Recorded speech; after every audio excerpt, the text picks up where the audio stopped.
കുരുട്ട് കണ്ണുകളെ തുറക്കുക. Open the blind eyes. ദൈവം നമ്മളെ സൃഷ്ടിച്ചു കഴിഞ്ഞപ്പോൾ ദൈവത്തിന് ഓരോരുത്തരെക്കുറിച്ച് ഓരോ പ്ലാനുണ്ട്. കൃപകളും കഴിവുകളും അല്ലെങ്കിൽ താലന്തുകളും വ്യത്യാസമുണ്ട്.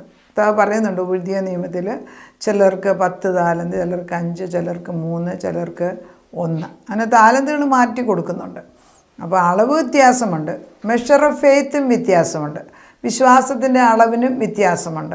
ഈ യെശയ്യാ 42 നമ്മൾ ഈ പഴയ നിയമത്തിൽ ദൈവത്തിൻ്റെ ആത്മാവ് നമ്മളോട് കുറേ കാര്യങ്ങൾ പറയുന്നതാണ്. നമ്മളെക്കുറിച്ച് ദൈവത്തിന് വലിയ ഉദ്ദേശമുണ്ട്. ദൈവം ആകാശമണ്ഡലവും ഭൂമിയും ഭൂതലവും നിയന്ത്രിക്കുന്ന ദൈവം മനുഷ്യനെയാണ് ഏറ്റവും കൂടുതൽ സ്നേഹിക്കുന്നത്. അവൻ്റെ പ്രമോദം മനുഷ്യ മക്കളോടുകൂടിയായിരുന്നു എന്നാണ്. നമ്മൾ ഈ അന്യഗൃഹ ജീവികളൊക്കെ വരുന്നതിന് അവരോടൊന്നും അല്ല ദൈവത്തിന്. അവിടെയൊക്കെ ജീവികൾ കാണുമായിരിക്കും, പക്ഷെ മനുഷ്യനെ മാത്രമേ ദൈവത്തിൻ്റെ സ്വരൂപത്തിലും ദൈവത്തിൻ്റെ ഛായയിലും സൃഷ്ടിച്ചു. നമുക്ക് നമ്മളാരെന്ന് അറിയണമല്ലോ. അപ്പോൾ അവർ വന്നിട്ട് പലപ്പോഴും പറയുന്നത് മനുഷ്യർക്ക് അവരുടെ കഴിവ് അറിഞ്ഞുകൂടാന്ന്. അത് ഈസ് ആബ്സല്യൂട്ട്ലി ട്രൂ. നമുക്ക് നമ്മുടെ കഴിവ് അറിയത്തില്ല എന്നുള്ളതാണ്. നമ്മൾ ആരെന്നും നമ്മുടെ കഴിവെന്തെന്നും മനസ്സിലാക്കിയാൽ നമ്മൾ സത്യം പറഞ്ഞാൽ നമുക്ക് വൻകാര്യങ്ങൾ ചെയ്തെടുക്കാം. പക്ഷേ എന്തുകൊണ്ടോ നമ്മുടെ ബുദ്ധിമണ്ഡലം ഈ പാപത്തിൻ്റെ ഇഫക്റ്റ് കൊണ്ട് നമുക്ക് വലിയ ഹൈ പൊട്ടൻഷ്യൽ അല്ലെങ്കിൽ പൂർണ്ണമായിട്ട് നമ്മുടെ ബുദ്ധിമണ്ഡലം ഉപയോഗിക്കാൻ ഒക്കുന്നില്ല, കഴിവുകൾ ഉപയോഗിക്കാൻ ഒക്കുന്നില്ല. അത് പാപത്തിൻ്റെ ഒരു ഇഫക്റ്റാണ്. എങ്കിലും കരുതുന്ന ഒരു ദൈവം പറയുകയാണ്, ഐ ലവ് യു, ഞാൻ നിങ്ങളെ സ്നേഹിക്കുന്നു. 42 യെശയ്യാവിൽ ഇങ്ങനെ, ഇതാ ഞാൻ താങ്ങുന്ന എൻ്റെ ദാസൻ, എൻ്റെ ഉള്ളം പ്രസാദിക്കുന്ന എൻ്റെ വ്രതൻ, എൻ്റെ ആത്മാവിനെ അവൻ്റെ മേൽ വെച്ചിരിക്കുന്നു, അവൻ ജാതികളോട് ന്യായം പ്രസ്താവിക്കും. അത് യേശുവിനെ കുറിച്ചാണ്. പുത്രനെക്കുറിച്ച് അയച്ചേച്ച് പറയാണ്, ഇത് ദൈവം താങ്ങുന്ന ഒരു ദാസനെ നമുക്ക് തന്നിരിക്കുകയാണ്. അവനാണ് നമ്മുടെ കാര്യങ്ങൾ ചെയ്തേണ്ടത്. നമുക്ക് വേണ്ടി ഒരാൾ ദാസനായിട്ട് ദൈവം വന്നിരിക്കുകയാണ്. അപ്പം ദൈവത്തിൻ്റെ പരിശുദ്ധാത്മാവ് നമ്മളെ അങ്ങേയറ്റം സ്നേഹിക്കുന്നത് കൊണ്ട് പുത്രനെ തന്നേച്ച് ദൈവം പറയുകയാണ്, ഇതാണ് ഞാൻ താങ്ങുന്ന എൻ്റെ ദാസന്, എൻ്റെ ഉള്ളം പ്രസാദിക്കുന്ന എൻ്റെ വ്രതം, ഞാൻ എൻ്റെ ആത്മാവിനെ അവൻ്റെ മേൽ വെച്ചിരിക്കുന്നു, അവൻ ജാതികളോട് ന്യായം നിലവിളിക്കത്തില്ല, ഒച്ച ഉണ്ടാക്കത്തില്ല, തെരുവീതി നല്ല ശബ്ദം കേൾപ്പില്ല, ചതഞ്ഞോടെ അവൻ ഒടിച്ച് കളകയില്ല, പുകയുന്ന തിരി കെടുത്തിക്കളയില്ല, അവൻ സത്യത്തോടെ ന്യായം പ്രസ്താവിക്കും. അപ്പോൾ ചതഞ്ഞോടെ ഒടിച്ച് കളയുകയോ പുകയുന്ന തിരി കെടുത്തിക്കളയുന്നോ ദൈവം എന്നല്ല. നമ്മൾ ബലഹീനനെ ചവിട്ടിത്താഴ്ത്തുന്ന ഒരു സ്വഭാവം നമുക്കുണ്ട്. ഒന്നിനും കൊള്ളത്തില്ല എന്ന് പറഞ്ഞ ആളുകളെ വലിച്ചെറിയുന്ന സ്വഭാവം നമുക്കുണ്ട്. പക്ഷെ ദൈവത്തിൻ്റെ പുത്രൻ പരിശുദ്ധാത്മാവിൽ പറയുന്ന ഇവിടെ ദൈവം നമ്മളെ എപ്പോഴും ചതഞ്ഞ് ഓടെ ഒരിക്കലും അവൻ നശിപ്പിക്കുന്നില്ല, ചതഞ്ഞ് ഓട അവൻ ഓടിച്ച് കളയുന്നില്ല, പുകയുന്ന തിരി കെടുത്ത് കളയുന്നില്ല. ഒരല്പജീവനുണ്ടെങ്കിൽ പോലും, നമ്മളിൽ ഒരല്പജീവനുണ്ടെങ്കിൽ പോലും അതിനെ സൂക്ഷിച്ച് ജീവനാക്കുന്ന ഒരു ദൈവം. ഇത് ഞാനിപ്പോൾ ഓർക്കുന്ന എൻ്റെ കൂടെ ഒരു കൂട്ടുകാരി, അവരൊരു അമേരിക്കനാണ്. അവരെ കൂടെയാണ് യേശുവിനെ യഥാർത്ഥത്തിൽ ഞാൻ കണ്ടത്. സത്യത്തിൽ ജീവിതത്തിൽ യേശുവിനെ വ്യക്തമായിട്ടും കാണിച്ച ഒരു സ്ത്രീ അവരാണ്. എൻ്റെ ക്ലോസ് ഫ്രണ്ടാണ്. വർഷങ്ങളായിട്ട് ഞങ്ങൾ സൗദിയിൽ ഒന്നിച്ച് വചനം വായിക്കുകയും വചനത്തിനകത്ത് അവരുടെ പ്രവൃത്തികളിൽ കൂടെ അവരുടെ കണ്ണുകളിൽ ഞാൻ യേശുവിനെ കണ്ടു. അങ്ങനെയാണ്. അപ്പോൾ ഒരു വ്യക്തിയുടെ സ്വാധീനം വലുതാണ്. അപ്പോൾ അവരും ഞങ്ങളും കൂടെ എപ്പോഴും ഇങ്ങനെ വർത്തമാനം പറഞ്ഞുകൊണ്ടിരിക്കുമ്പോഴൊക്കെ ഒരു ദിവസം അവരുടെ പാസ്റ്റ് എക്സ്പീരിയൻസ്, അവർക്ക് ഒത്തിരി ഭാരത്തിൽ കൂടെ പോയി. ആദ്യത്തെ വിവാഹം തെറ്റിപ്പോയി, രണ്ടാമത്തെ വിവാഹം ശരിയായില്ല, മൂന്നാമത്തെ വിവാഹത്തിന് പോകാതെ അവർ വിഷമിച്ചുകൊണ്ടിരിക്കുക. കാരണം ഇനിയൊന്നും ജീവിതമേ ഇല്ല എന്നും പറഞ്ഞു. അപ്പോഴൊക്കെ ഈ ചെറുപ്പത്തിൽ 18 വയസ്സിലെ കല്യാണം കഴിച്ചു വിട്ടു. അപ്പോഴും ഒരു ചെറുപ്പമാണ്. 2 കല്യാണം പോയി കഴിഞ്ഞിട്ടും ആൾ ചെറുപ്പമാണ്. അപ്പം ഇവളൊന്നിനും ചെയ്യാതെ പുറത്തു പോകാതെ വീട്ടിൽ തന്നെ ആകപ്പാടെ ഭാരമായിട്ട് അന്നുള്ള വരുമാനത്തിന് വേണ്ടി മാത്രം ജോലി ചെയ്ത് ജീവിക്കുകയാണ്. അപ്പോഴത്തേക്ക് ആദ്യത്തെ വിവാഹത്തിൽ 2 പെൺകുട്ടിയും ഉണ്ടെന്ന് ഓർക്കണം. അതിനെ വളർത്തണം. അപ്പോൾ ആ കൊച്ചിൻ്റെ ഭാരങ്ങൾ നമ്മൾ കേൾക്കുമ്പോൾ ഈ അമേരിക്കയിലൊക്കെ എന്ന് പറഞ്ഞാൽ നമ്മൾ ഈ പണക്കാരോട്ടല്ല, സാധാരണക്കാർക്ക് ഒത്തിരി പ്രയാസമുണ്ട്. അപ്പോൾ അവർ താണെ ഒരു സ്ഥലത്ത് പോയി റൂം എടുത്തിട്ട് ഈ കുഞ്ഞുങ്ങളെ 2 കുഞ്ഞുങ്ങളെ ഇവരും കൂടെ വളർത്തുമ്പം അതിന് കിട്ടുന്ന പൈസ തുച്ഛിച്ച് കുഞ്ഞുങ്ങളെ വളർത്തുന്ന പ്രയാസമൊക്കെ അവരെന്നോട് പറയുമ്പോൾ ഞാൻ വിചാരിക്കും ഇത്രയും ഭാരത്തിൽ കൂടെ പോയിട്ടേ ഒരു സ്ത്രീയാണ്. അതാണ് അതുകൊണ്ട് ആ മെച്യൂരിറ്റി അവർ ഞാൻ കണ്ടത്. അപ്പോൾ അവർ എന്നോട് പറഞ്ഞൊരു സംഭവം, അവരൊരു പ്രാവശ്യം പ്രാർത്ഥനയ്ക്ക് പോയി. ഈ റിട്രീറ്റ് പോലത്തെ പ്രാർത്ഥന ഉണ്ട് ഡെലിവറൻസിന്. അപ്പോൾ ഈ സ്ലേയിങ് ഓഫ് ദ സ്പിരിറ്റൊക്കെ അന്ന് തുടങ്ങിയ സമയമാണ്. സ്ലേയിങ് ഓഫ് ദ സ്പിരിറ്റ് എന്ന് പറഞ്ഞാൽ ആത്മാവ് വന്നിട്ട് പുറകോട്ട് വീഴുക. അപ്പം ഇതൊക്കെ നമുക്ക് പുതിയതാണ്, നമുക്കൊന്നും അറിഞ്ഞുകൂടാ. അപ്പോൾ അവരെന്നോട് സംസാരിച്ച് അവർ പറയുമായിരുന്നു, ഞാൻ ഒത്തിരി വിഷമമായിരുന്നു. അപ്പോൾ എൻ്റെ അമ്മ പറഞ്ഞു, നീ ഇങ്ങനെ വീട്ടിൽ ഇരുന്നാൽ ശരിയാകത്തില്ല, പുറത്തിറങ്ങിയിട്ട് ആളുകളെ കാണാൻ തുടങ്ങണം, ഇതല്ല ജീവിതം, there is another life for you എന്ന് അവരെപ്പോഴും പറഞ്ഞു. പക്ഷേ അമ്മ പറയുന്നൊന്നും അവർ കേൾക്കൂല. ഏതായാലും ഇങ്ങനെ ഒരു പ്രാർത്ഥനാ കൂട്ടം ഉണ്ടായിരുന്നു. പ്രാർത്ഥന കൊണ്ടുവിട്ട് ദൈവത്തെ അറിയുന്ന സ്ത്രീ ആയതുകൊണ്ട് ഇങ്ങനെ ഒരു പ്രാർത്ഥന ഡെലിവറൻസ് മിനിസ്ട്രി നടത്തുന്നത് പോകാമെന്ന് ഇവരും പോയിരുന്നു. ഇവർ പോയി അവിടെ നിന്നപ്പോൾ ഇവരെ കുറേ പേരെ അവർ സ്റ്റേജിൻ്റെ മുമ്പിലോട്ട് വിളിക്കുമ്പം അന്ന് പ്രസംഗിച്ച ആൾ ആത്മാവിൽ നിറഞ്ഞിട്ട് അതേ ഇങ്ങനെ തൊടുമ്പോഴെല്ലാം ആളുകൾ പുറകോട്ട് വീഴും, ചിലർക്കൊക്കെ ഹീലിംഗ് കിട്ടും, പല അതിശയങ്ങൾ അവിടെ നടന്നു.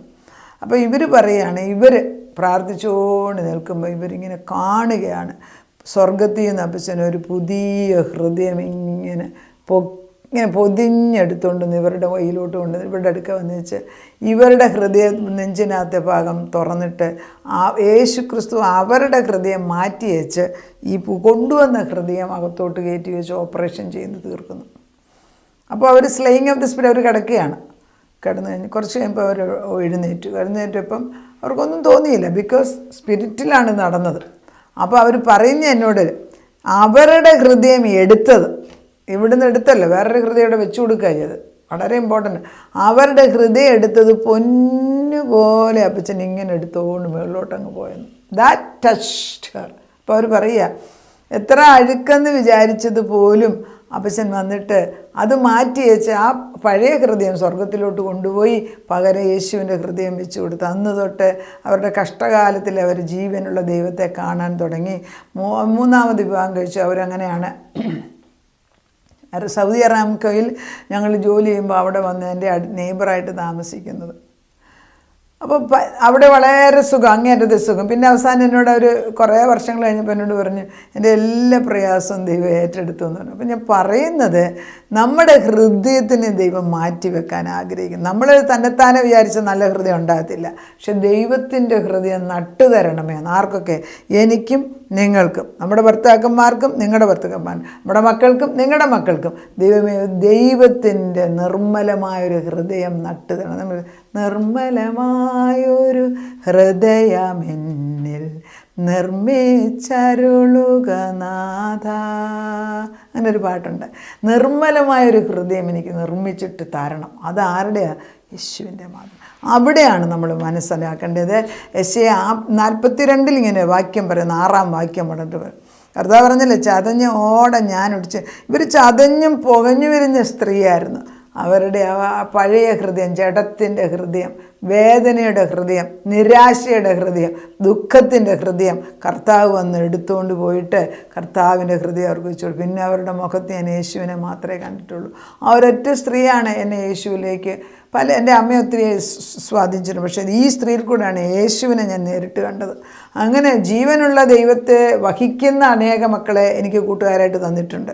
പരിശുദ്ധാത്മാവിലെ 42:6 പറയുന്നു, കുരുട്ട് കണ്ണുകളെ തുറപ്പാനും ബദ്ധന്മാരെ കുണ്ടറയിൽ നിന്നും അന്ധകാരത്തിലിരിക്കുന്നവരെ കാരാഗൃഹത്തിൽ നിന്ന് വിടുവിപ്പാനും യഹോവയായ ഞാൻ നിന്നെ നീതിയോടെ വിളിച്ചിരിക്കുന്നു. വർഷങ്ങൾക്ക് മുമ്പ് ദൈവം എനിക്ക് തന്ന വാഗ്ദത്തമാണ്, അത് ഇന്ന് ഫുൾഫിൽ ചെയ്തുകൊണ്ടിരിക്കുക. കുരുട്ട് കണ്ണുകളെ നീ തുറക്കും. നമ്മൾ പറഞ്ഞാൽ ദൈവം കേൾക്കും. കുരുട്ട് കണ്ണുകളെ തുറക്കണം.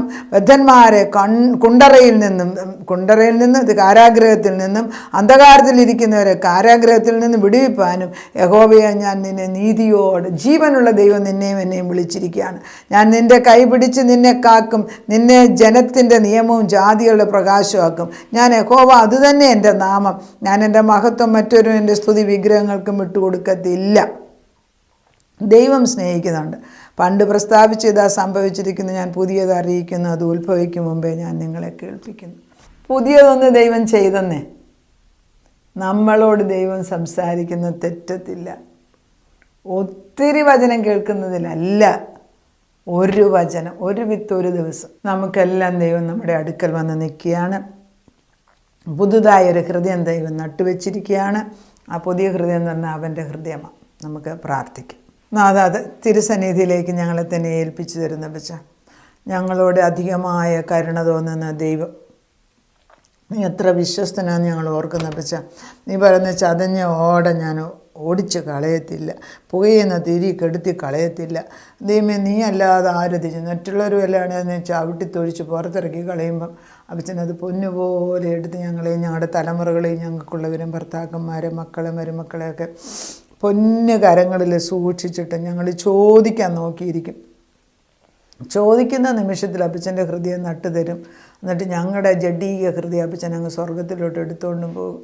ഇങ്ങനെ സ്നേഹിക്കുന്നൊരു ദൈവം ഞങ്ങൾക്കുണ്ട്. എന്നിട്ട് ഞങ്ങൾ പലപ്പോഴും നിന്നെ മറന്ന് ജീവിക്കുന്നവരായി മാറുന്നു കർത്താവേ. അതുകൊണ്ട് നിന്നോട് ഞങ്ങൾ അപേക്ഷിക്കുന്നു, നിൻ്റെ പരിശുദ്ധാത്മാവിനെ കൊണ്ട് ഞങ്ങളെ നിറയ്ക്കണം, ആത്മശക്തി കൊണ്ട് ഞങ്ങളെ നിറയ്ക്കണം. ഉന്നതങ്ങളിൽ ഉന്നതനായ ദൈവത്തിൻ്റെ മഹത്വത്തിനനുസരിച്ച് ജീവിക്കാൻ ഞങ്ങളെ പഠിപ്പിക്കണം. നാഥൻ്റെ കയ്യിലേക്ക് ഈ വിഷയം എടുക്കുമ്പോൾ അനേക കുടുംബങ്ങളിൽ വിടുതലിൻ്റെ ആത്മാവിനെ ഞാൻ അയക്കുന്നു. കർത്താവേ, നീ വാതിക്കൽ വന്ന് മുട്ടിക്കൊണ്ടിരിക്കുകയാണ്.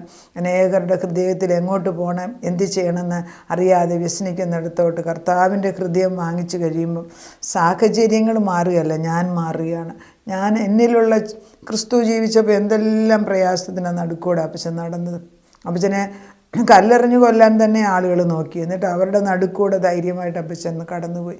അപ്പോൾ ദൈവം അറിയാതെ ഒന്നും സംഭവിക്കത്തില്ല എന്ന് പറയാനുള്ള ധൈര്യം ഞങ്ങൾക്ക് തന്നിട്ട് ഞങ്ങൾക്ക് പുതിയ ഹൃദയം തരിക തന്നെയല്ല, മറ്റുള്ളവർക്ക് ഞങ്ങൾ നന്മ ചെയ്യുന്നവരായി മാറണം കർത്താവേ. അതുകൊണ്ടാണ് കുരുട്ട് കണ്ണുകളെ തുറക്കണം, ബദ്ധന്മാരെ കൊണ്ടറയിൽ നിന്നും അന്ധകാരത്തിലിരിക്കുന്നവരെ കാരാഗ്രഹത്തിന് വിടുവിപ്പാൻ യഹോവയുടെ നന്മയെക്കുറിച്ച് വിളിച്ചു പറയുവാനും ഞങ്ങൾക്ക് വരം തരണം കർത്താവ്. തന്നിരിക്കുന്നിടത്ത് ഉപയോഗിക്കാനും അത് വചനം ചെന്ന് കൊള്ളുന്നിടത്ത് അത് ജീവനുള്ളതായിട്ട് ജീവവൃക്ഷമായിട്ട് കെടുത്തു വരണം.